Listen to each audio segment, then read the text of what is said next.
Tara na! Samahan nyo ulit ako dito. Mahinaat lang ako eh. Ito daw ay isang Roma o tinatawag na ilalang aroma. Kala mo bonggabilye eh. Bihira lang ng kataminan ganito. Alam nyo ba?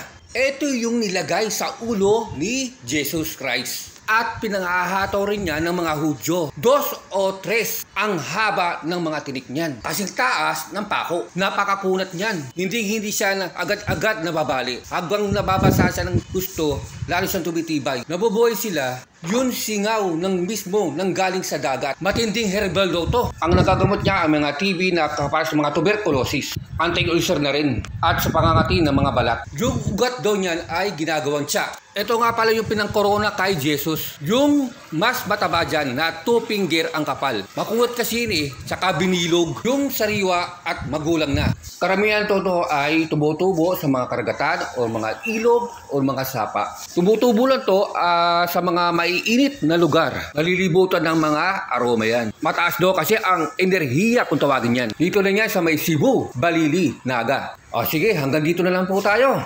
Nung araw tambayan ko talaga to. Gusto ko, pag ako pupunta dito, mag-isa lang talaga ako. Sa totoo lang ayoko talaga mayroong kasama. Huwag kayong magsasawa. Marami pa kayong makikita dito. Babu!